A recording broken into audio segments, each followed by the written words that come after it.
très très bonne nouvelle. Nous sommes toujours sur le chemin de l'accomplissement des promesses de Dieu.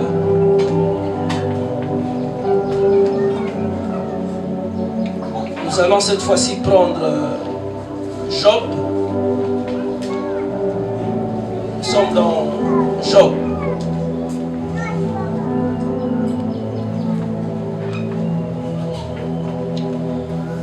Job 1. Ce matin, nous parlons toujours sur le chemin de l'accomplissement des promesses de Dieu. Nous parlons de l'humiliation, mais spécialement ce matin, nous allons parler des hauts et des bas. Amen. Les hauts et les bas. C'est ce que j'ai promis le jeudi passé pour ceux qui étaient là, que nous allons parler des hauts et des bas. Nous sommes dans Job 1. Job 1. Job 1.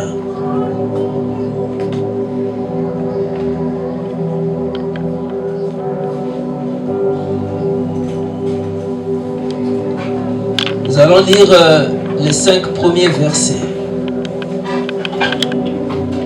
Job 1.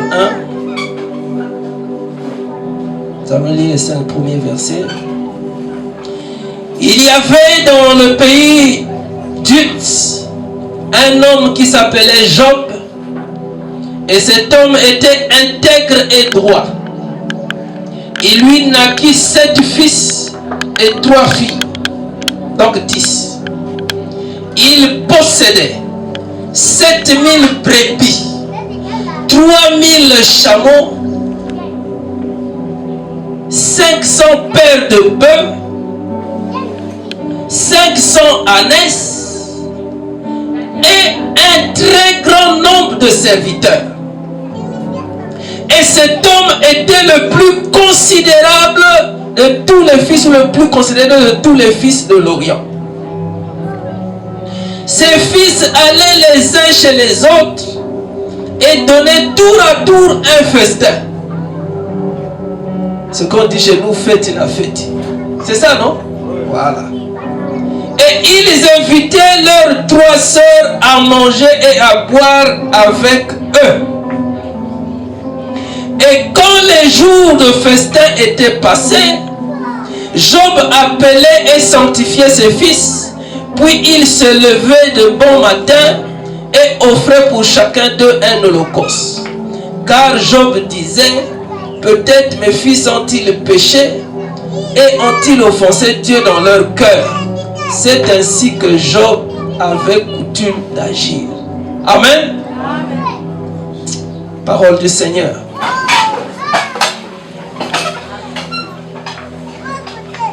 Job, un homme qui était intègre et droit. Ça n'a rien à voir avec la richesse. Il y a des gens qui sont intègres et droits, mais qui souffrent dans la vie. Amen. Je reprends pour ceux qui ne suivaient pas.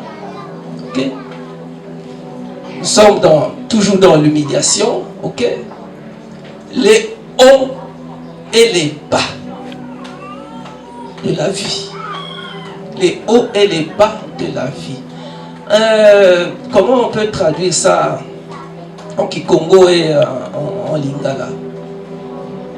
Papa Tati est où? Notre traducteur. Je sais que toi c'est en Kikongo. Vous savez, ce que je dis là, ce que j'ai l'habitude de faire, c'est important. Amen. Parce que le français là, parfois nous embrouille. Si nous ne comprenons pas très bien, il ne faut pas dire non, le Saint-Esprit viendra nous dire. Non, il faut qu'on comprenne d'abord. Il faut qu'on comprenne. Parce que le français là, c'est pas notre langue. Amen.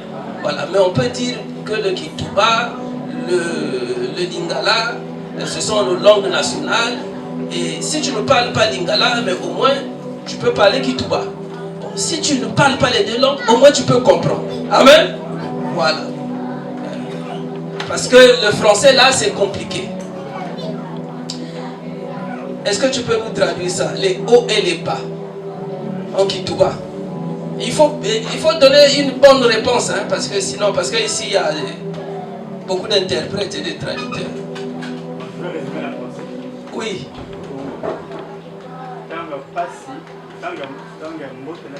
Ah, mais tu n'as pas résumé, tu as bien traduit. Amen, amen. Est-ce qu'on peut acclamer pour le Seigneur? Voilà. Ça, c'est une très bonne traduction. Tangu ya mbote, na tangu ya pasi. Voilà. Tangu ya mbote, là, c'est le temps favorable. Hein? Là où il y a le bien, là où il y a des bonnes choses. Tout ça. Maintenant, tangu ya pasi, c'est des temps difficiles. Là où c'est beaucoup de choses se compliquent. Parfois tu ne fais que tomber malade. Il te manque beaucoup de choses. Tu n'as pas la paix. Il te manque beaucoup de choses. C'est difficile pour toi. C'est difficile. Tu as même envie de te suicider. Tu as même envie de disparaître. Tu as même envie de disparaître. Vous savez qu'il y a des parents qui, parfois même pour rentrer à la maison, se disent, je vais rentrer à la maison, mais qu'est-ce que je vais donner aux enfants? Ou il y a des enfants il y a des parents qui ont l'habitude de se fâcher. Mais pour rien, il se fâche. Mais vous ne savez pas que c'est... En réalité, c'est une façon à lui, là hein, de respirer la souffrance. Mais il ne faut pas faire comme ça. Donc, en Kituba, c'est bien expliqué. En Lingala, on dirait quoi? Les hauts et les bas. Bon, parce que si en Lingala, on ne traduit pas, on finira par imposer un interprète en Kituba. Parce que... en Lingala, c'est quoi? Les hauts et les bas. Oh. Mais tango ya bisengo na tango ya pasi. Bon, c'est pas toujours le bisengo. Oui, tango ya bisengo quand même. Parce que bisengo nangé ya keki. Ok? Plaisir. D'accord. C'est difficile ici.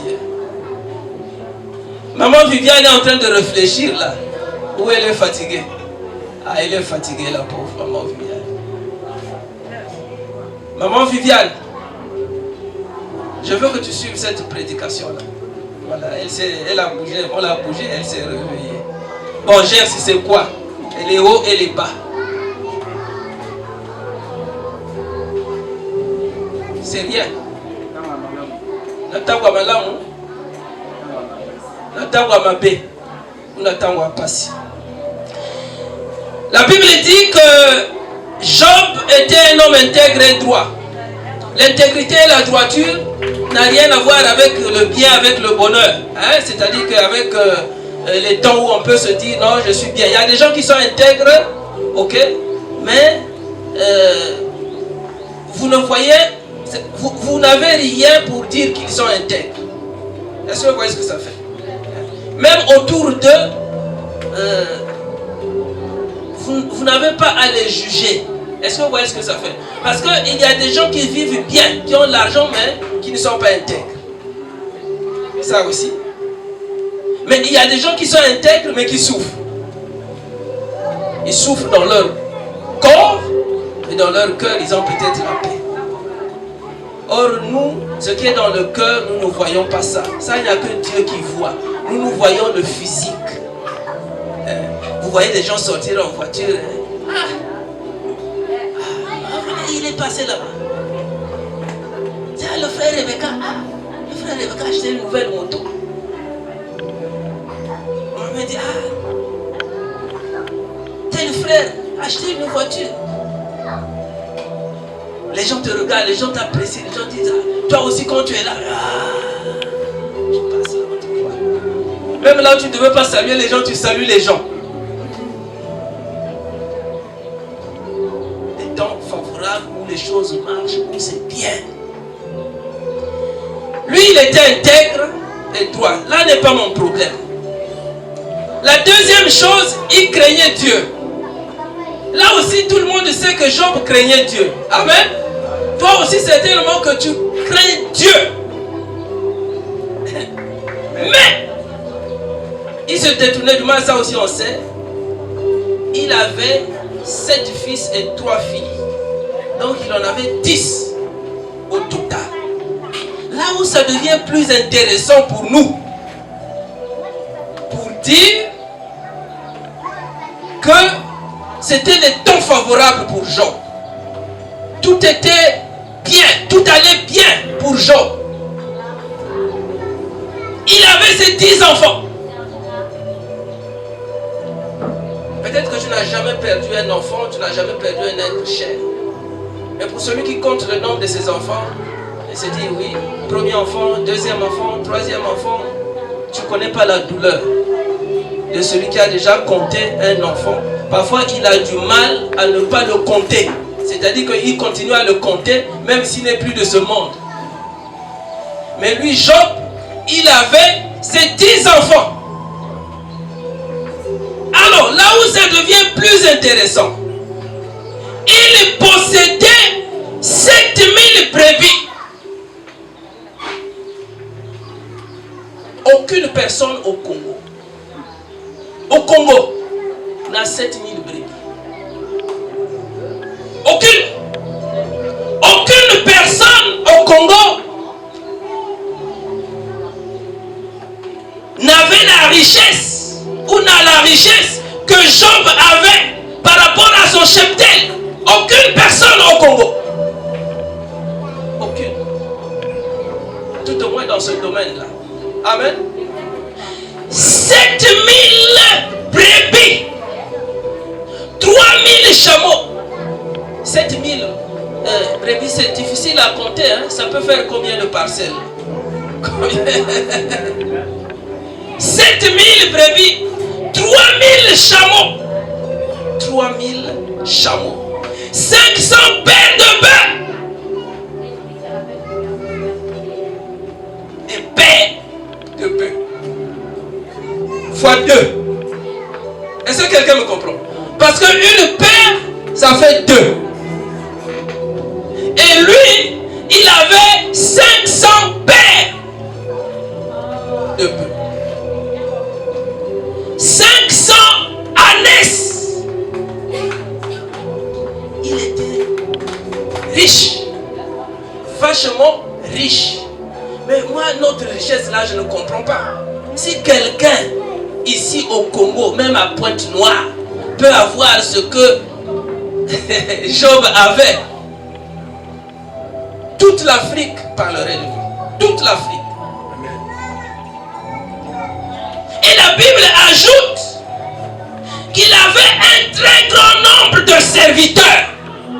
C'est-à-dire que des gens qui étaient à son service. Ici, il ne s'agit pas seulement des serviteurs qui étaient là parce qu'ils travaillaient, ils adoraient Dieu. Non, ceux qui étaient à son service. Parce que entretenir toute une richesse comme celle que Job avait, il fallait avoir beaucoup de serviteurs. Oui. Il fallait avoir beaucoup d'ouvriers, beaucoup de travailleurs. Beaucoup. Il avait tout ça. Mais la Bible ajoute encore, qu'il était le plus considéré de tous les fils de l'Orient. Donc Job, c'était un homme heureux. Rien ne manquait à Job, il avait tout. Peut-être que toi, tu es un fils heureux, rien ne te manque. Vous savez, il y a des enfants depuis qu'ils sont nés. Ils n'ont jamais souffert de la faim, de la famine. Il y a des enfants comme ça, depuis qu'ils sont nés. On fait tout pour eux. Depuis qu'ils sont nés. Je dis bien depuis qu'ils sont nés. Ils n'ont jamais souffert. Même quand il y a eu les guerres, ils n'ont pas souffert, on les a déplacés. Vous savez, les gens heureux, c'est cela même en période de guerre. Quand on déplace les gens, ils se présentent seulement à l'aéroport. Mais nous là, toi et moi, le jour où il y aura une guerre là, comment nous allons faire? Ça, en ce moment-là, c'est les plus nantis qui prennent l'avion. Même ceux qui ont des voitures là, on commence à les négliger. Mais les plus nantis là, vous présentez avec votre passeport à l'aéroport. Vous êtes partis. La Bible dit non seulement qu'il était le plus considéré de tous les fils de l'Orient, Ses fils allaient les uns chez les autres et donnaient tour à tour un festin. C'est-à-dire que les enfants de Job étaient des fêtards. Une maison où chaque jour on fait la fête, où chaque week-end on fait la fête, c'est des gens qui sont en haut. Amen. C'est des gens qui sont en train de vivre les hauts, c'est-à-dire que les bonnes choses.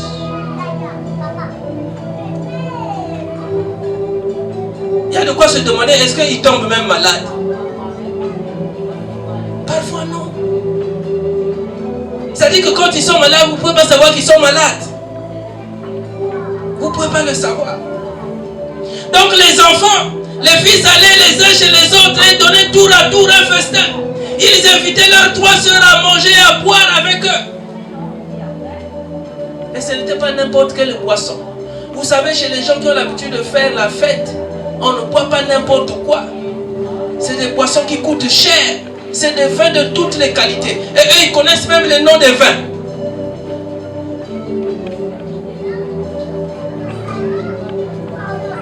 Même les noms des vins, ils connaissent. Ils cherchent parfois la qualité supérieure. Ce que toi et moi, nous ne connaissons pas. Et quand les jours de festin étaient passés, Job appelait et sanctifiait ses fils.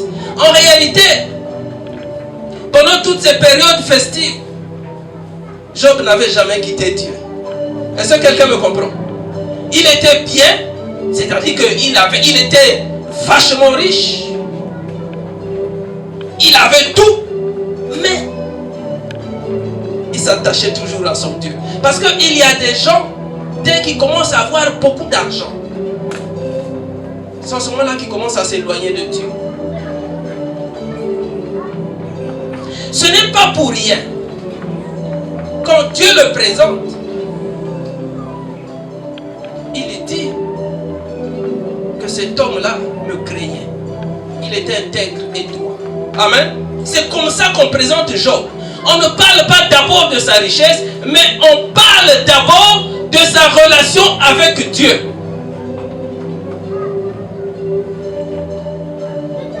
Et pourtant, il craignait Dieu. Il était intègre et droit. Intègre et droit. Mais voilà que le malheur va commencer par s'abattre sur lui. C'est étonnant. Parfois vous vous étonnez de voir quelqu'un dans la vie, un serviteur de Dieu, quelqu'un qui vient à l'église, commencer à avoir des problèmes. C'est possible. Parce que c'est déjà arrivé. Même à nos aînés dans la foi. C'est arrivé à Job. Il craignait Dieu. Il n'était pas païen.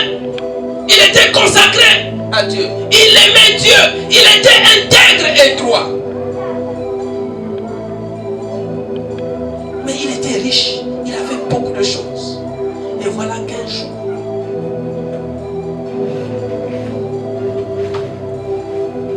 par la volonté permissive de Dieu, on commence à toucher au bien de Job. En fait, c'était aussi une forme, pour les gens qui regardaient, c'était une forme d'humiliation. Ils se disaient, lui qui était comme ça maintenant, il commence à perdre les biens. Il y a des gens qui commençaient à se moquer de lui. Même sa propre femme. Ses amis. Il commençait à tout perdre. Il commençait à tout perdre. Vous savez, dans la vie, il y a des périodes comme ça. Il y a des périodes où les choses marchent, où il y a des périodes où les choses ne marchent plus. Il ne sert à rien d'accuser le diable. Il ne sert à rien d'accuser la famille. Mais tant qu'on reste attaché à Dieu, on a l'assurance que ce qui se passe dans ma vie présentement, même si c'est mon père, c'est mon oncle, même si c'est ma tante, même si c'est un méchant dans le monde qui est à la base de cela. C'est pour une raison évidente que Dieu le permet. Mais ne quitte pas l'église. Ne quitte pas l'assemblée. Surtout, ne t'éloigne pas de Dieu. Ne pense pas que Dieu t'a abandonné. Job était en train de tout perdre. Il était en train de perdre tout son cheptel, tout ce qu'il avait dans son troupeau. Tout. Et il était en train de perdre aussi les enfants. Il était en train de tout perdre,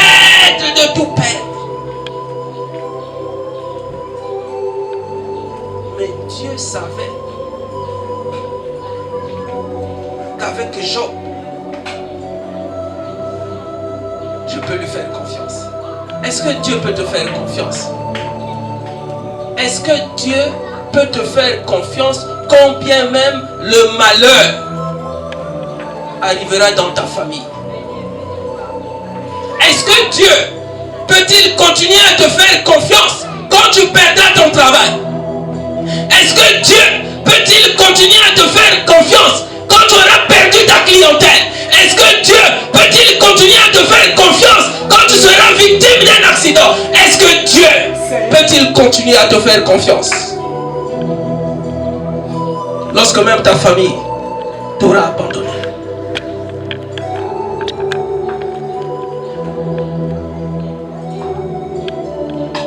Parce que la Bible dit que le malheur arrive souvent au juste, mais l'Éternel l'en délivre toujours. Ah oui, nous quand nous voyons un juste passer par des épreuves, on critique. On dit, ah donc il a péché. Donc il y a un problème. Sa relation avec Dieu là est à revoir. Et pourtant on le prend pour injuste. Mais qu'est-ce qui lui arrive? Mais souvent le malheur atteint le juste. Ah oui. Quand Dieu veut faire éclater sa gloire, il passe par les enfants de Dieu. Il passe par les épreuves pour aiguiser notre foi. Pour voir si dans ces moments-là, nous pouvons toujours compter sur lui. En cette année, quand il va t'arriver quelque chose, seras-tu déstabilisé, oui ou non? Il y a des gens qui ont connu des épreuves, et cette année même, qui sont passés par des moments difficiles, mais ils ont des amis qui les ont conseillés de ne pas venir à l'église, mais d'aller regarder ailleurs. On a dit non, ta situation là, il faut seulement aller regarder ailleurs. Il faut seulement aller regarder ailleurs. Parce que non, mais Dieu ne peut pas régler ça. Un truc des hommes, c'est les hommes. Job avait tout perdu. Il avait tout perdu. Peut-être que le temps va nous manquer. Sinon je vais revenir sur la restauration de Job. Nous sommes dans Genèse. Genèse 37. Genèse 37. Genèse 37. À partir du verset 1. Jacob demeura dans le pays de Canaan, où avait séjourné son père. Voici la postérité de Jacob. Joseph, âgé de 17 ans, faisait paître le troupeau avec ses frères. Cet enfant était auprès des fils de Bila et des fils de Zilpa, femme de son père. Et Joseph rapportait à leur père leurs mauvais propos. Israël, donc Jacob, aimait Joseph plus que ses autres fils, parce qu'il avait eu dans sa vieillesse, et lui fit une tunique de plusieurs couleurs. En réalité, avant l'âge de 17 ans, alors qu'il venait de naître, Joseph va être honoré par son père. Il va lui faire une tunique en couleur, une tunique de distinction. Ce qu'il n'avait jamais fait pour les autres frères. Est-ce que quelqu'un me comprend? Donc, Joseph était en train de vivre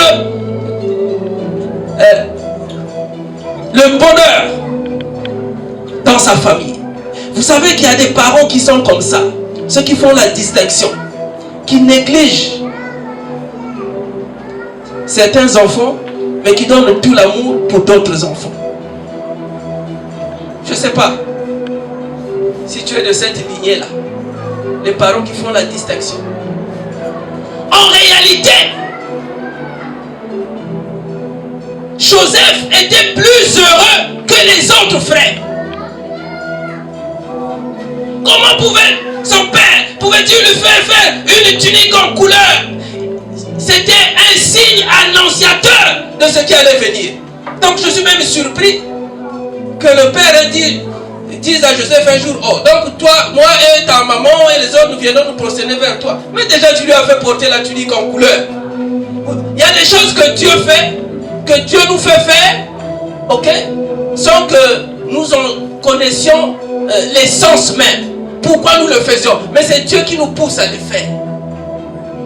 Ah oui, Dieu n'est pas obligé de te dire, bon, fais ceci, fais cela, parce que au-delà de ce que tu penses, moi je vais passer par là.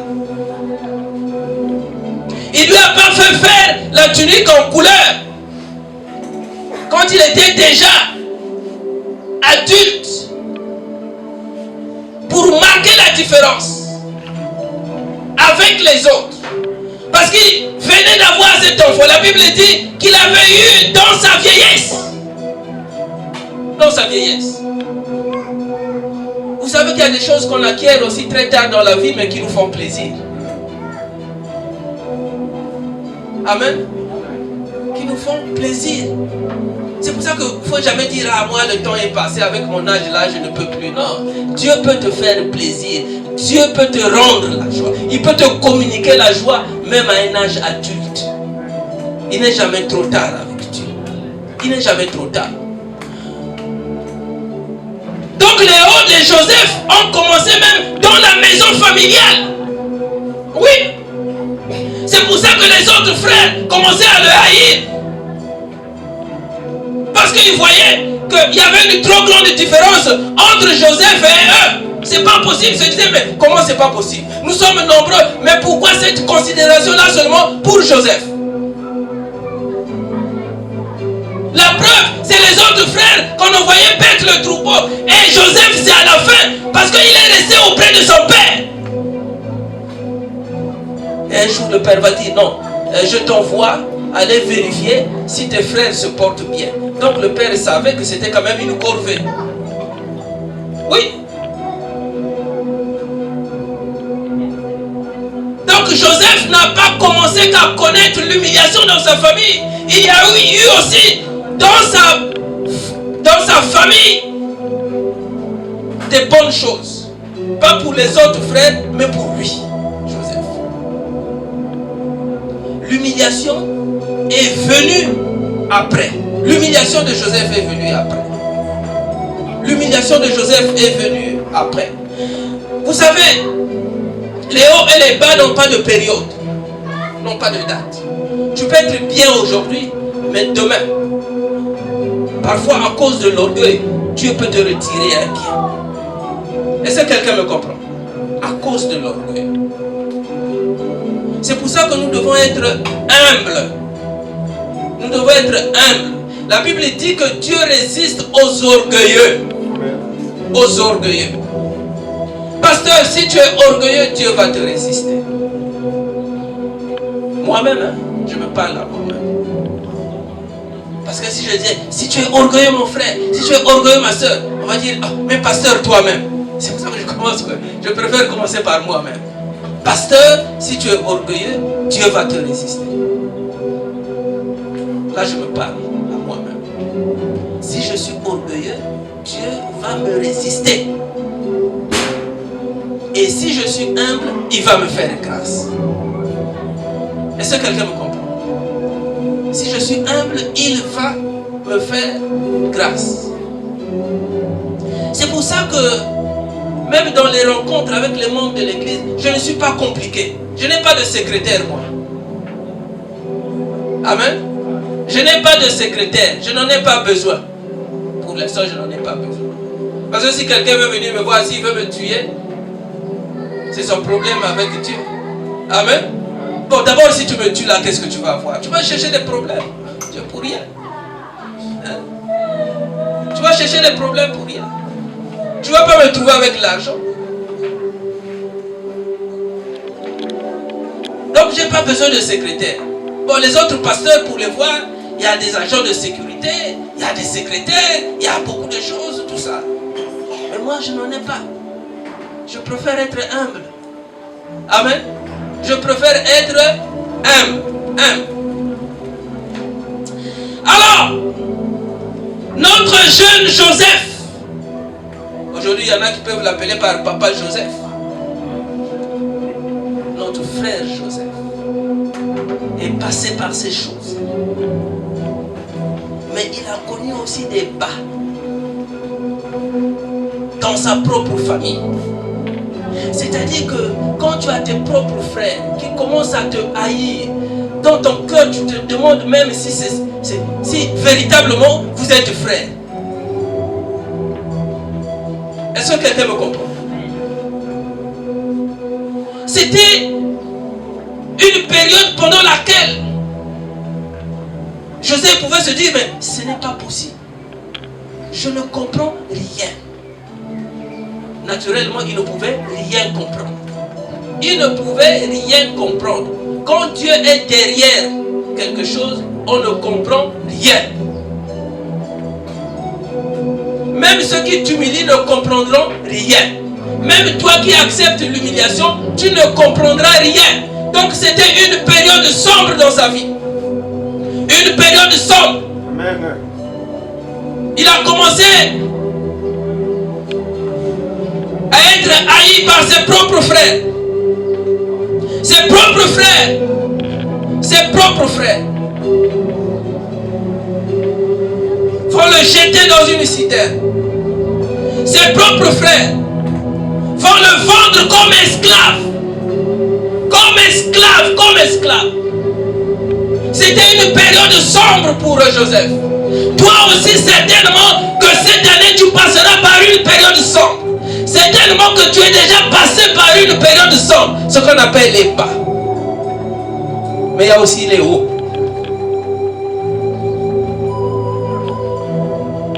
Il n'y a pas un verset biblique qui parle des hauts et des bas. Amen. C'est une expression populaire qui est connue, okay, qui veut dire les moments de gloire, les moments d'espérance, les moments de joie, okay, et les moments de tristesse, les moments de difficulté. Donc, c'était difficile pour Joseph. Tes propres frères. Il y en a qui vont dire tuons-le. D'autres vont dire non, ne le tuons pas, c'est notre sang. Il y en a qui vont dire aussi non, jetons-le seulement dans la citerne. Et on fait d'autres qui vont dire vendons-le comme esclave. Toi aussi, tes propres frères, tes propres amis. Dans ta famille, il y a des gens qui peuvent comploter contre toi. Est-ce que quelqu'un me comprend? Dans ta famille, il y a des gens qui peuvent se retrouver, okay, pour te faire du tort. Dans ta famille. Quelqu'un peut manger avec toi, mais tu ne sais pas en réalité quel plan diabolique ou machiavélique il a contre toi. Tu ne peux pas savoir. Tu ne peux pas savoir. Pour Joseph, c'était difficile. On l'a vendu, être vendu par tes propres frères, ta propre famille. Mais Dieu était toujours avec Joseph. Amen. Dieu était toujours avec Joseph. C'est pour ça que quand il se retrouve chez Potiphar, dans la maison de Potiphar, tout ce qui lui touchait lui réussissait. Est-ce que quelqu'un me comprend? Donc la vie de Joseph, c'est une vie qui était un peu... C'est une vie qui n'était pas stable. il passait par des bonnes choses, tantôt par des mauvaises choses. C'était difficile pour lui. Parce que chez Potiphar, les choses commençaient à bien marcher pour lui. La preuve, Potiphar lui a donné le pouvoir dans sa maison. Il dit, bon, on dirait, petit, toi, tu as une grâce. Hein, tout ce que tu fais, ça marche. Donc, gère tout dans ma maison. Vous savez qu'il y a des gens qui ont une grâce particulière. Quand ils arrivent quelque part, on les responsabilise. Amen. Ils ont une grâce particulière. Mais parfois, ils ne comprennent pas ça. Ils ne comprennent pas pourquoi, ok, les choses marchent. Tout ce qu'ils touchent marche. Alors qu'ils sont quelque part. Joseph n'était pas chez Potiphar dans sa famille. Ce n'était pas son milieu familial. Il avait été vendu comme esclave. Mais quand Potiphar le récupère, il constate qu'il y a quelque chose sur cet enfant-là. C'est tellement que toi aussi tu as quelque chose de Dieu. C'est pour ça que les choses marchent quand tu es quelque part. Mais ne t'enorgueillis pas quand les choses marchent, quand tu te retrouves quelque part. Même si tu es bien apprécié, sois prudent. Ne mets pas l'orgueil. Ne mets pas l'orgueil. Parce qu'après les hauts peuvent arriver les bas. Tout comme après les bas viendront aussi les hauts. Joseph se retrouve en prison. La prison en réalité, ok, n'est pas un bel endroit. Est-ce que quelqu'un me comprend? Même si tu es seulement en garde à vue, la prison c'est pas bon. Je n'ai jamais été en prison, mais je sais de quoi je parle parce qu'il y a des gens que j'ai visités, ça sent mauvais. Et puis on a peur quand on est en prison. On n'est pas tranquille. Mais la prison de Joseph n'est pas comparée avec d'autres prisons. C'est pour ça que le jour où tu te retrouveras en prison, réjouis-toi parce que Dieu sera avec toi. Est-ce que quelqu'un me comprend? Alors qu'il est en prison, on va lui confier la responsabilité des prisonniers. Est-ce que quelqu'un me comprend? Alors qu'il est en prison. La Bible ne le dit pas. Mais Joseph pouvait dire non, là je comprends que Dieu ne m'a pas abandonné. Quand on est un enfant de Dieu, on sait qu'il y a un temps pour tout. Ecclésiaste 1:1. Il y a un temps pour tout. Tout le reste là, la liste n'est pas exhaustive, ce qui vient après dans Ecclésiaste. Okay? Il y a un temps pour tout, ça veut dire qu'il y a un temps pour les bonnes choses, il y a un temps pour les mauvaises choses. Ça peut commencer par les mauvaises et ça se termine par les bonnes. Ça peut commencer par les bonnes, ça se termine par les mauvaises. Il y a un temps pour tout. Ecclésiaste n'a pas dit qu'il y a un temps pour les bonnes choses. Il y a un temps pour tout. Donc sur cette terre, et même cette année, alors que nous sommes sur le chemin de l'accomplissement des promesses de Dieu, attends-toi à vivre les hauts et les bas et les hauts, mais ne t'éloigne pas de Dieu. Ne quitte pas l'église, ne change pas d'église, ne va pas chercher l'accomplissement de la promesse de Dieu ailleurs. L'accomplissement de la promesse de Dieu ne se retrouve entre les mains d'aucun pasteur. C'est Dieu. Est-ce que quelqu'un me comprend? La Bible ne dit-elle pas que nos destinées, ce qu'on appelle les destins, se trouvent entre les mains de Dieu? Ta destinée se trouve entre les mains de Dieu. Ça ne se trouve pas entre les mains du pasteur. Si tu te retrouves quelque part où le pasteur dit, je te maudis au nom de Jésus, dis gloire au Seigneur. Bon, pour ne pas le choquer, ne ris pas. Tu dis seulement merci, pasteur. Ça n'aurait aucun effet. Aucun pasteur ne détient la destinée des gens. Aucun. Aucun prophète, aucun pasteur. Non. Aucun pasteur ne dira, bon, aujourd'hui je décide de te rendre riche. Mais si tu vérifies bien dans sa vie là, dans sa famille, il n'y a pas de gens pauvres.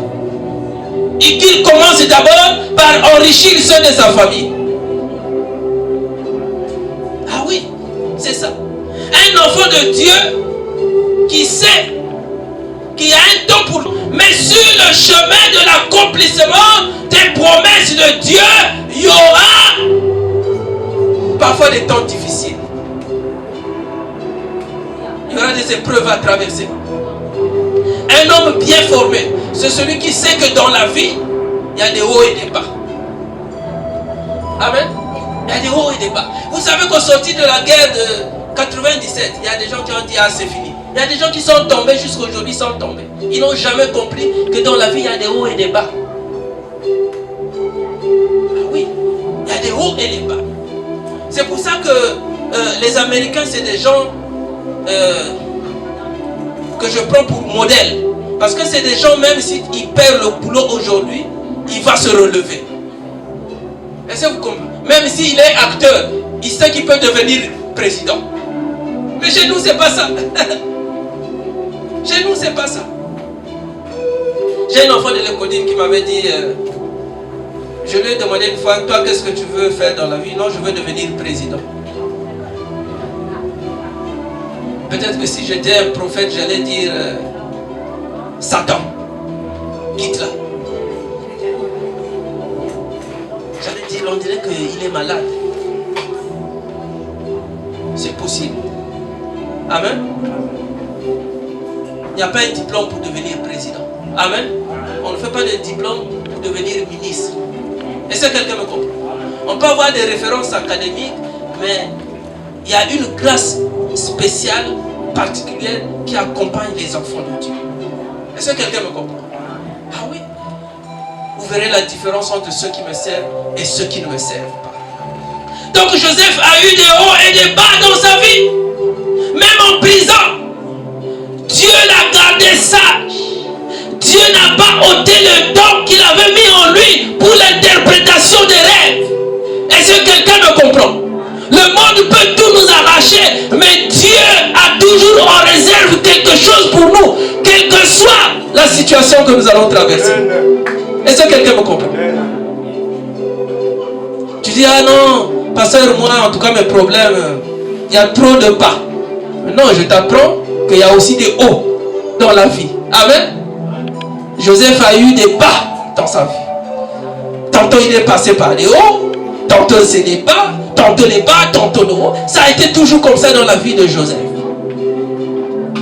Il a souffert. C'était difficile. Mais un jour, il a dit à l'un de ses amis qui était avec lui en prison, souviens-toi de moi. Souviens-toi de moi le jour où Dieu te visitera. Souviens-toi de moi. Souviens-toi de ce que tu as laissé quelqu'un en prison. Même si cette personne-là va sortir, souviens-toi de moi, que j'ai été là avec toi en prison. Bien-aimé dans le Seigneur, même celui qui marche avec toi un jour, alors qu'il n'a rien, un jour, on ne sait jamais, il peut être une grâce par laquelle Dieu va passer pour toi. Il a dit, souviens-toi de moi. Souviens-toi de moi. Et c'est en ce moment-là qu'effectivement, quand il repart chez le roi, il y a eu un rêve là-bas. Il s'est souvenu de Joseph. Il a dit, non, roi, il y a un monsieur là-bas en prison. Je l'ai connu en prison. Lui, il interprète les rêves. Il dit, ah, c'est pas possible. Même dans la disette, même dans la prison, Dieu peut venir te chercher. Ne pleure pas. Joseph ne pleurait pas en prison. Joseph ne pleurait pas en prison. Nulle part on nous dit que Joseph pleurait en prison. Il ne pleurait pas. Non. Et Dieu est venu le surprendre en prison. Oui. Même en prison. Et la gloire de Dieu, l'élévation de Dieu a commencé en ce moment-là pour Joseph. Il a encore commencé à revivre les hauts dans sa vie. Parce qu'il a été élevé très haut. Très haut. Très haut. Très haut, ça a duré beaucoup d'années. Très haut.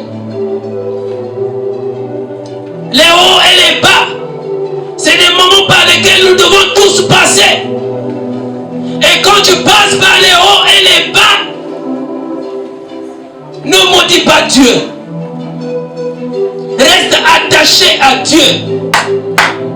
Peut-être que toi, tu n'as rien vécu. Nous avons vécu la guerre de 1997.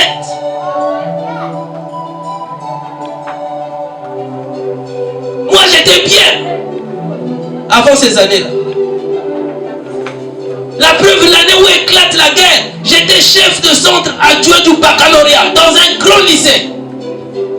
Donc ça veut dire que j'étais bien. Les gens me respectaient, j'étais bien. Arrive la guerre. Tu arrives à la maison, il n'y a plus rien. Plus rien. Et même ceux qui trouvaient quelque chose, ils ne pouvaient pas. Ils ne pouvaient rien emporter. Plus rien. Tu es en train de laisser tous tes biens. Tu ne peux même pas pleurer. Parce que comment tu vas faire pour les amener? Aucun véhicule ne circulait. Sauf si tu étais militaire ou milicien. Tu as tout abandonné. Et tu rentres dans un train où il n'y a rien. Moi j'ai vécu 2 guerres. 92 je crois. Et 97. 91, 92, 97. Je ne sais pas si c'était 92 ou 93. 93. Les balles tombaient, non, loin de la maison. J'avais déjà donné ma vie au Seigneur, mais j'étais pas trop affermi. C'était un peu comme ça. Hein? Comme on dit, un pied dedans, un pied dehors. C'était dur. Très dur. C'est alors que Dieu a touché un jeune homme. J'étais souvent à mes côtés. Il a envoyé des gens pour dire non, dites à papa de ne pas sortir, de rester là, rien ne va lui arriver. Parce que c'était fini pour moi là où j'étais. Et j'avais un bébé qui avait à peine, je ne sais pas si c'était 8 mois ou 1 année. C'était difficile pour moi. Sortir de là où j'étais de Bakongo pour aller ailleurs, c'était difficile. Très difficile. Un matin, j'ai dit, Seigneur, je sors. Il m'a dit non, j'ai dit non, je sors. J'ai pris l'enfant dans mes mains. On a dit, si le jeune là, dès qu'on va le voir là, c'est fini pour lui. Je suis sorti. Je n'avais plus rien, plus rien. Toi, tu n'as jamais souffert dans ta vie. Toi, quand tu te manques seulement 1000 francs, oh non, je n'ai plus rien, je souffre. Oh. Il y a des gens, même pour avoir l'eau, c'était difficile. Vous passez des journées, parfois vous ne vous lavez pas, vous allez vous baigner au bord du fleuve. Si vous avez un quaker de riz ou un bol de riz, c'est pour toute la journée. J'avais tout perdu, alors que j'étais bien. Après, j'ai fait ce qu'on appelle une remontada. La remontada avec Dieu, ça existe aussi. Hein? Amen. C'est-à-dire qu'on t'a écrasé, on t'a donné 4 buts, 5 buts, et tu commences à remonter, au grand étonnement de tous. Je prie le Seigneur pour que Théo, même si tu as vécu des bas, pour que Théo soit une remontada dans le Seigneur. Oui. Les ténèbres ne régneront pas toujours. Est-ce que quelqu'un est avec moi? Tes ténèbres que tu vis là, ça ne régnera pas toujours. Il y a un temps pour tout. S'il y a eu un temps pendant lequel tu as pleuré, il y aura un temps pendant lequel tu seras dans la joie. Oui, je suis venu te dire ces choses-là parce que moi-même je les ai vécues. Je suis un témoignage vivant des hauts et des bas. C'est ça notre frère Rebecca. Le frère Rebecca a aussi un témoignage. Témoignage des hauts et des bas. Des hauts et des bas. Le jour où vous entendrez son témoignage, le frère Rebecca, parfois il dormait dans les églises. Quand vous le voyez rouler en moto là, frère Rebecca, est-ce que tu peux pas me dépanner? Vous savez pas, il vient de loin. Amen. Là où il était à Brazza, il était bien. Il arrive ici, paf. C'est des choses qui peuvent arriver dans la vie. Et nous devons être préparés Il ne faut pas dire non, on a dit aller de l'accomplissement. Mais sur le chemin de l'accomplissement, il y a beaucoup de choses. Il y a des épines. Parfois on marche sur des épines. Tu marches sur une épine, tu enlèves le doigt, tu te blesses un peu, tu te relèves. C'est ça la vie. Donc maman, ne quitte pas ton mari, ne parle pas, ne fais même pas de prière. Si vous traversez des moments difficiles maintenant, il faut savoir qu'il y a un temps pour tout dans la vie. Il y a un temps pour tout dans la vie. C'est pour ça que les jeunes sœurs là, je vous plains. Tu rencontres un jeune, on dirait qu'il n'a plus rien. Non, je suis parti. C'est pour ça que vous changez de partenaire. Vous changez de partenaire à cause de ça. Vous ne savez pas qu'il y a des hauts et des bas. Vous êtes instable. C'est pour ça que le jour où vous allez vous marier, Dieu ne pourra jamais compter sur vous. Oui. J'ai posé la question tout à l'heure. Est-ce que Dieu pourra-t-il encore compter sur toi le jour où tu perdras quelque chose qui t'est cher? Quelque chose qui t'est cher. Le jour où Dieu t'arrache un enfant, t'arrache quelqu'un de cher, est-ce qu'il pourra encore compter sur toi? Est-ce que tu pourras encore le servir? Le jour où on met fin à ton contrat de travail, on arrête, on dit non monsieur, c'est fini, vous êtes licencié. Est-ce que tu pourras encore compter sur Dieu? La question nous est posée. Y a-t-il quelqu'un ce matin pour dire Seigneur, fais-moi vivre la vie de Joseph? Est-ce que nous pouvons nous mettre debout?